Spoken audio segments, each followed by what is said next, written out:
Abakiise mu lukiiko lwa Buganda bakedde ku Bulange Mengo okwetaba mu lukiiko lwa Buganda olw'omulundi ogwa-31 olutuula olw'okubiri.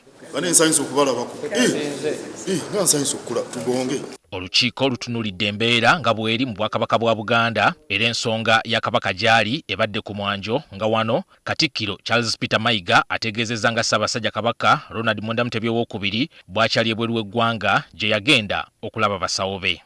Nga 21 March Ssaabasajja Kabaka yagenda e Bulaaya okulaba abasawo be. Abasawo baali beetaaga okwongera okumwekebejja nga abali kumpi n'okulondoola obujjanjabi bw'atyo n'atasobola kudda mu budde. Ssaabasajja ajja kudda ng'abasawo naye yennyini nga bamatidde nti essaku atuuse mu bujjanjabi lisaanidde akomewo. Katikkiro Charles Peter Mayiga agumizza abantu ba Buganda obutaggwaamu ssuubi wakati mu kusomoozebwa okuliwo mu Bwakabaka n'ategeeza nti wadde Kabaka tali mu ggwanga emirimu girina okusigala nga gitambula. Kabaka bw'atabeerawo mu nsi ye kitusoomooza nnyo. Naye mulimu gwaffe ffenna abali wano n'abali ebweru okulaba nti emirimu gy'Obwakabaka gisigala gitambula. Kabaka atusange tuwoze olutabaalo. Akati tukole ebisoomooza weebiri naye tukole Obwakabaka butambule. Ssaabasajja Kabaka bw'anadda nga tuwoza olutabaalo. Ku nsonga eno waliwo abakiise abamu abasabye okubateerawo embeera eyinza okubasobozesa okulaba ku Kabaka mu kiseera kino. Mbadde mbooza engeri Ssaabasajja gyali omulwadde eyo n'agenda eyo. Kati ffe abeesobola tetuyinza genda kumulabako. Oboolyawo ne tuutwalyayo n'akalagala akaganda. Naffe ng'abakiise ndowooza nti tulina ennyonta y'okusisinkananga Ssaabasajja Kabaka okuba nti tugamba abantu nti ye naffe Ssaabasajja Kabaka twakoze ki twamulabyeko. Kakati singa ngamba Obuganda nti mugende mu mulabe. Professor Rosanto bameka banaagenda. Ennyonyi tizibulwe n'ebifo. Katuleke naye Kabaka bamulaba.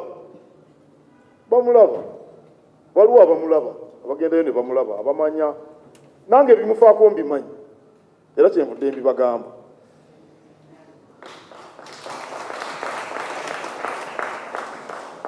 N'omulangira Jjunju mwamuwulidde naye bwe tuna mwamulaba Kabaka yali waali wano naye nga abasawo tebaagala abeere mu mikolo. Ndowooza mwalaba neekunkuka eggulo limu mwamulaba mu lubiri. Baagala amala okutereera bulungi naye nga lwali. Katikkiro asinzidde mu lukiiko luno n'alabula abavubuka okwewala okukozesa obubi omutimbagano n'ategeeza nga ye ebimwogerwako abo abagukozesa obubi bwe bitasobola kumujja ku mulamwa. Mwalaba omuvubuka oyo yali avoola Ssaabasajja Kabaka ne tumunyweza. N'abalala beegendereze tujja kubanyweza. Waliwo eyampeereza obubaka tukusaasira nze Mayiga ow'omutima. Onsaasira koti. Namugambye bali bw'oba osaasira bw'oba osabira sinze abo aboogera bino biri. Wabaddewo n'okwogera ku nkulaakulana etuukiddwako mu Bwakabaka bwa Buganda era Katikkiro anokoddeyo kaweefube w'okukubiriza abantu okulima emmwanyi atandise okuvaamu ebibala. Abantu abasoba mu kakadde kaakati we twogerera be bafunye emirimu olw'akafube wa mmwanyi terimba. Anti abo bonna abanoga abakola ki abasunsula abakola ki egyo na mirimu gitondeddwawo. Ku ludda lw'ebyobulamu Katikkiro ayogedde ku nteekateeka y'okuzimba amalwaliro g'Obwakabaka mu masaza ga Buganda weetuuse nga mu kiseera kino waliwo amalwaliro 2 agawedde ate nga waliwo n'ago aganatera okuggibwako engalo. Amalwaliro agajja kubbulwamu Ssekabaka Muteesa II. Ku nsonga enkulu ezigenda mu maaso mu Uganda ey'awamu Katikkiro alaze obwennyamivu olw'obutali bwenkanya mu ngabanya ya ssente z'omuwi w'omusolo ebitundu ebisinga okukuŋŋanyizibwamu omusolo omungi okuli Kampala, Wakiso ne Mukono ate okuba nga bye bisinga enguudo embi. Naye enguudo ezisinga okuba embi mu Uganda yonna ziri Kampala, ziri Wakiso, ziri Mukono. Nze ekyo kyannema okutegeera. Ntambuddeko nagenda e Karamojja mbadde e Bunyoro mbadde Mwankole mbadde wayo n'enguudo kawerette. Awamu ofuga n'omala essaawa ennamba tonalaba mmotoka wadde n'emu. Katikkiro asabye abasuubuzi obutasimbira kuuli nteekateeka za kukozesa tekinologiya nga bakola ebyobusuubuzi. Ate abasuubuzi bagenda okukozesa emitimbagano, ebyomutimbagano kitibasibira tebigenda kudda mabega, byajja tebikyaddayo. Asabye ne bannabyabufuzi okukomya ebyobufuzi by'okusika omuguwa, abamu ne batuuka n'okuvuma bannaabwe. Olukiiko luno lutuukidde mu kiseera nga bamu ku bawagizi ba NUP abaakwatibwa mu kiseera ky'akalulu ka 2021 nga bakyali mu makomera, era bano Katikkiro asabye gavumenti ebayimbule obujulizi obubaluma bwe buba bukyabuze. Abamu bamaze emyaka 3, abalala bagisusseeko, batugamba nti babalanga butujju. Obujulizi obubaluma ku butujju babuleete. Nze bandabikiranga ab'ebyobufuzi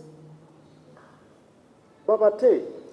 Wabaddewo n'okulayiza abaami b'amasaza abapya Kabaka be yalonda gye buvuddeko. Ani Walukatamba, NTV, Akawungezi.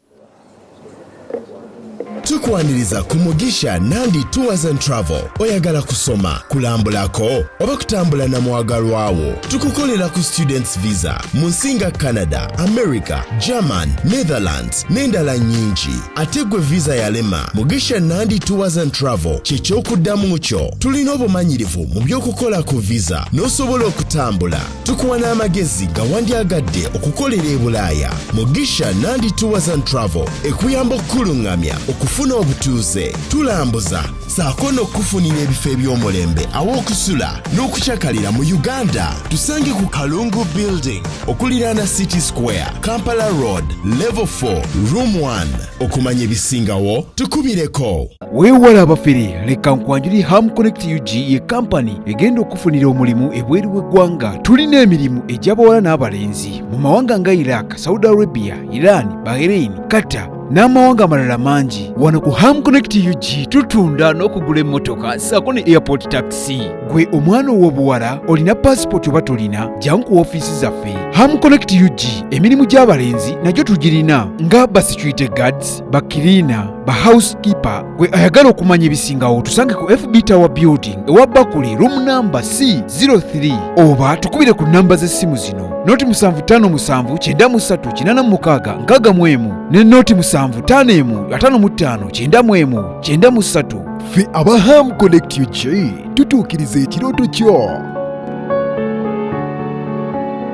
Gwe omuzadde eyeetaze essomero erigenda okubangulira omwana wo nga muyeeya mukozi ate ayite ne first grade, katukwanjulire Shehan Standard Day and Boarding Primary School abagenda okuteeka ebyensoma by'omwana wo ku mutendera ogusingira ddala. Empisa, eddiini, ebyemizannyo n'obuyiiya bwonna tubikulembereza ddala, ng'ate ebyokulya n'ebyensula bya mulembe ddala. Tulina n'entambula eri abayizi abaviira ewala. Gwe ate omuzadde eyandiyagadde omwana wo okuyita ne first grade, totunula obulala wonna. Okwewandiisa kugendera ddala maaso okuva ku nursery paka ku kibiina ekyomusanvu. Day ne boarding ng'ate n'ebisale birungi ate bisobokera ddala. Jjukira nti requirements zonna omwana wo azisanga ku ssomero. Tusangibwa Lubaga mu Bulwa Zone okuliraana 24/7 Motel.